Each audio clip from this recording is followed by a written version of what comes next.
Jalaa si qaqe.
Maka Abbaa kan Ilmaa kan Hafuura Qulqulluu Waaqayyo tokko ameen.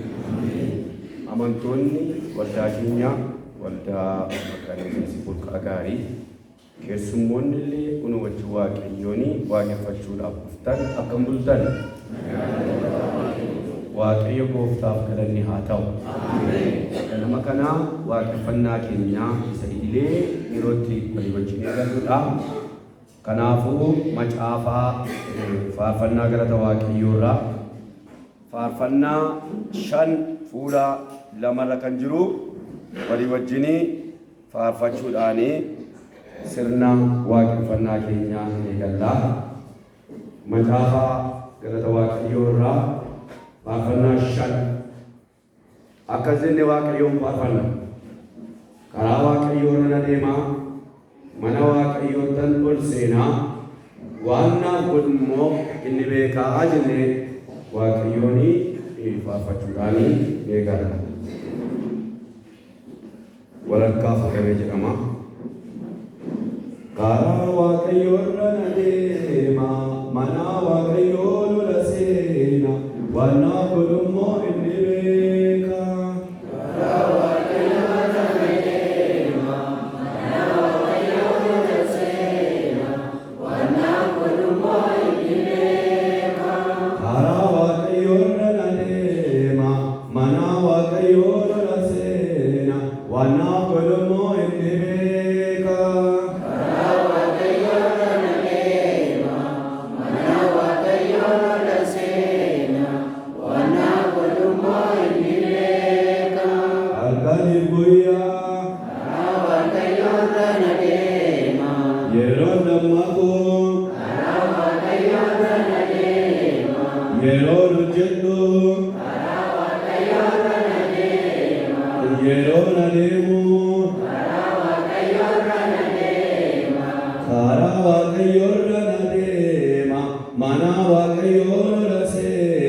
Wana golmo inni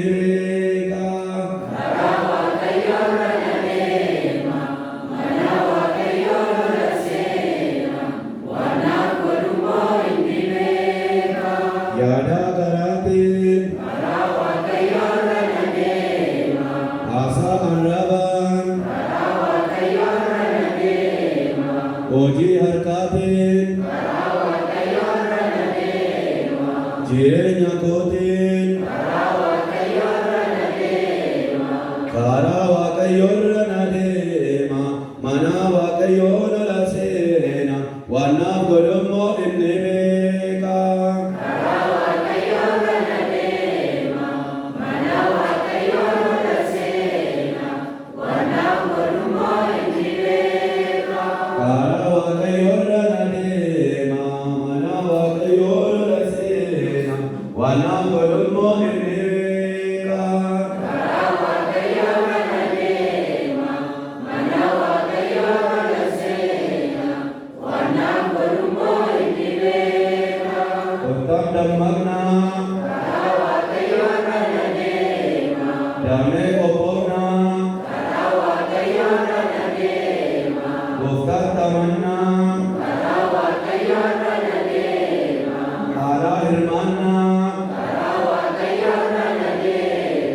Karaa Waaqayyoorra na deema mana Waaqayyoo na seena waan naaf godhummoo inni beeka.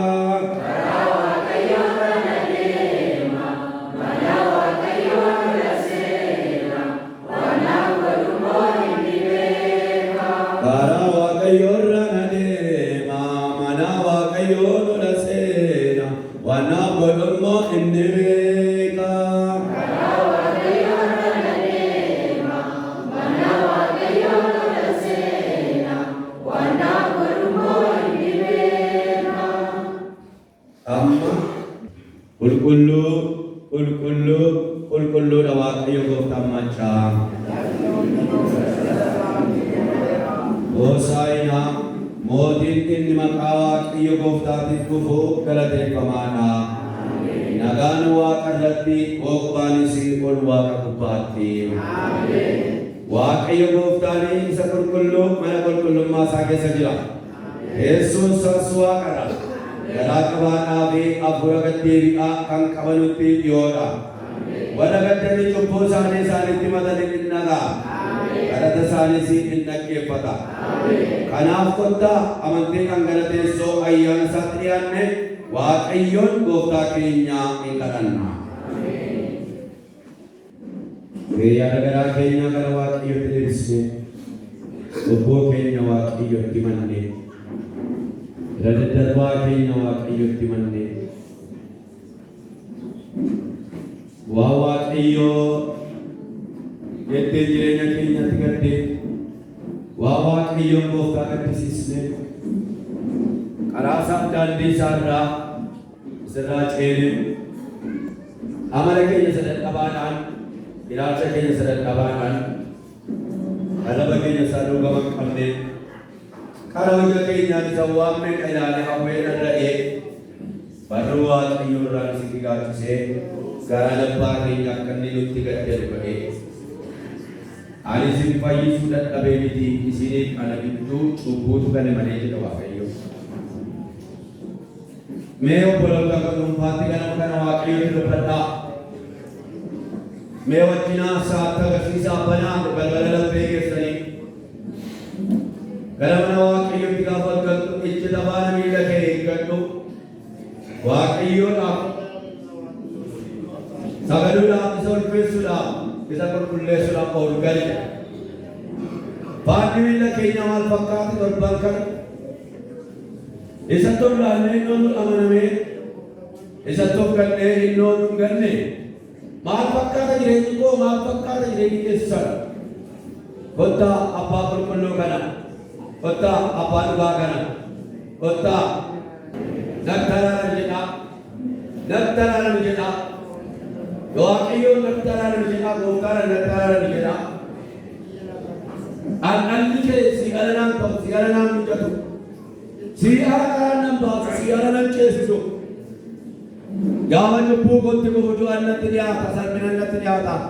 Kanaaf gara keettan deebi'aa yaada garaa koo cabsadhee anatti araara jedha Waaqayyoon nattaraara jedhaa Gooftaadhaan.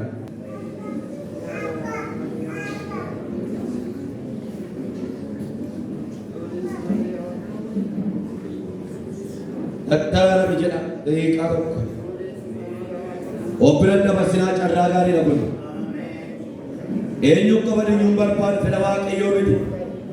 Namni hundinuu yaada garaa isaa geeddaratee gara Waaqayyootti dhiyaatee araara akka fudhatu balballi Waaqaa warra isa amanatanii gara isaatti dhiyaatan.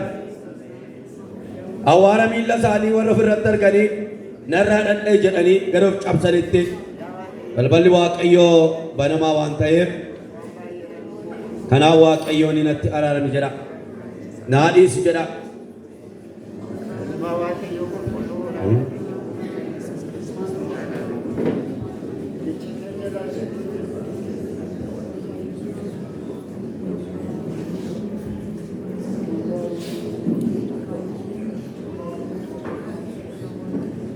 Hundumaa kan dandeessu yaa Waaqayyo Gooftaa araara qabeessaa ayyaanni kee dhalootaa hamma dhalootaatti ni jiraata. Yaa Waaqayyo ati obsa qabeessaa fi danda'aadha. Warra yaada garaa isaanii geeddaratanii hundumaa fi yakka isaanii cubbuu isaanii irra daddarbaa isaanii isaaniif inniifta. Nuyi yakkineerra. Karaa keerras yaa Waaqayyo Gooftaa maccaa daddarbineerra.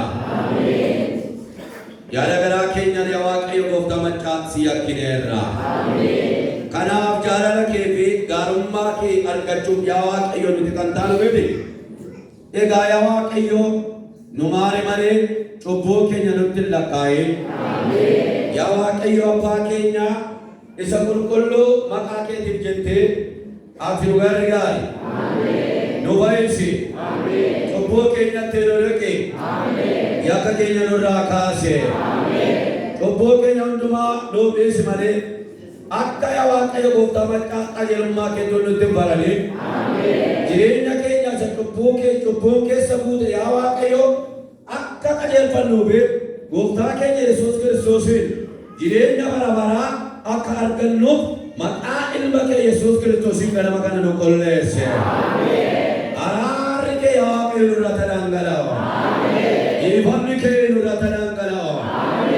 Mudaa cubbuudhaan nutti yaa Waaqayyo Gooftaa qabate ganama kana maqaa ilma kee Kiristoos Yesuusiin nurraa kaase. Qulqulluu hafuura keetiin nu haaresse. Jireenya keenya yaa Waaqayyo Gooftaa akka si fakkaattuun sitti dhiyaannes ganama kana yaa Waaqayyo araara fudhannee dhibboon keenya hiikamee ba'aan keenya yaa Waaqayyo duraa lafa kakaamu maqaa ilma kee Gooftaa Yesuus Kiristoosiin yaa Waaqayyo awwaala cubbuu keenya nurraa dhangalaase. Karaara jennee si kadhannaa maqaa fayyisaa keenya Gooftaa keenya Yesuus Kiristoosiin ameen.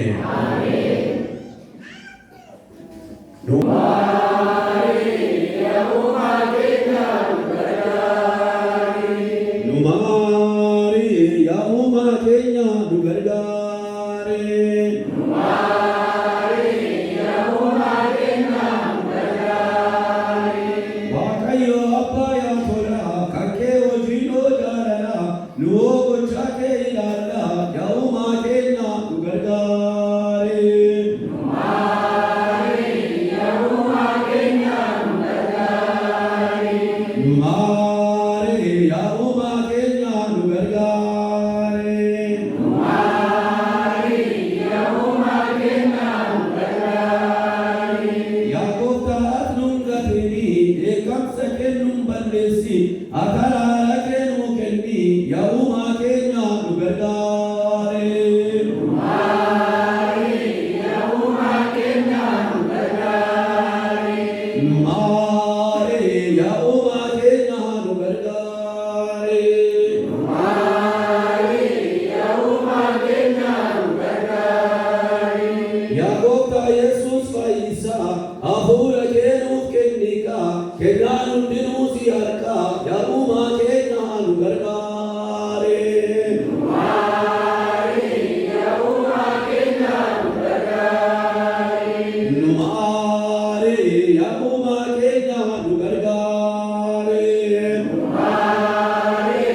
wajjin yaa Waaqayyo abbaa keenya nu maari jenna.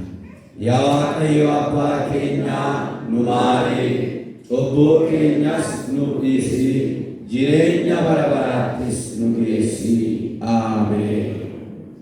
Waaqayyo uumaa nu maari, Kiristoos fayyisaa nu maari, Waaqayyo qulqulleessaa nu maari. Ani jiraataadha. Namni jallaan karaa isaatti deebi'ee akka jiraatu malee ani du'a nama jallaatti hin gammadu jedha Waaqayyo Gooftaan. Kanaaf Waaqayyo ilma isaa biyya lafaatti ergee aduuf isin dabarsee kenne. Isatti kan amanu hundinuu jireenya bara baraa haa qabaatuuf malee hamaluuf miti. Kanaafuu abboommi Gooftaa keenya Iyesuus Kiristoosiin dhiifamuu cubbuu keessanii maqaa Abbaatti, kan Ilmaatti, kan Hafuura Qulqulluuttis isinitti nan himaa. Ameen. Waaqayyo Gooftaan maccaa cubbuu keenya nurraa kaaseera. Yakki koof yakki keessan kanaaf isinirraa fuudhameera. Illee guddaadhaan galata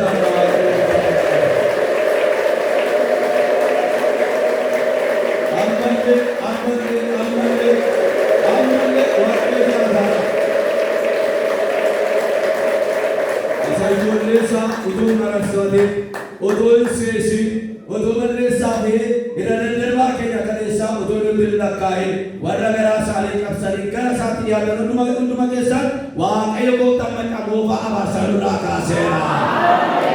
Nurraa ka'eera.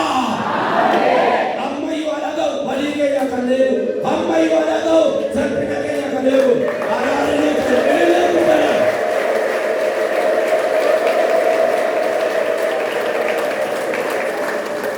Yesus jiraataadha. Yesus jiraataadha. Galanni isaaf haa ta'u. Itti fufnee Waaqayyoon jajanna.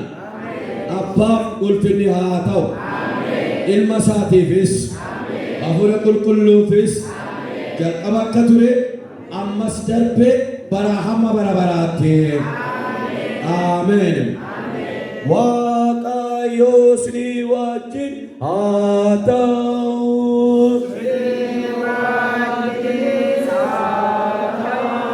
Gooftaan keenya Iyesuus Kiristoos akkas jedha. Nagaa isin biratti nan hambisa. Nagaa koo isiniif nan kenna. Ani akka biyya lafaa kennuttan isiniif kenna miti. Garaan keessan hin raafamin, hin sodaatinis. Kanaaf akka wal bukkee dhaabbatanii jettanitti ijoollee abbaa tokko warra Waaqayyo Gooftaan maccaa moofaa abaarsaa nurraa tarsaase. Warra araara nutti godhe walammadhaa baga nagaan dhufte jedha. Nagaa Gooftaa Yesuusin wal gaafadhaa.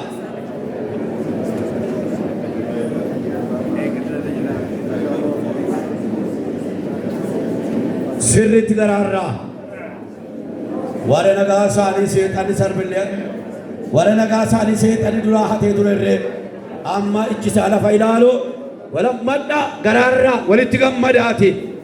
Walammachuusa Waaqayyo Gooftaan maccaatti gammadu garaarraa wal gaafadhaa. Waaqayyo isin haa eebbisu.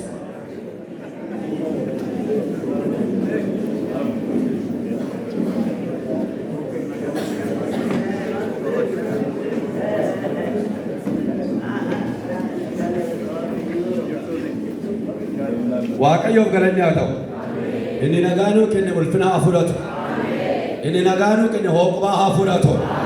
Harka keenya walitti nuu Gooftaa nagaa nuu qabu.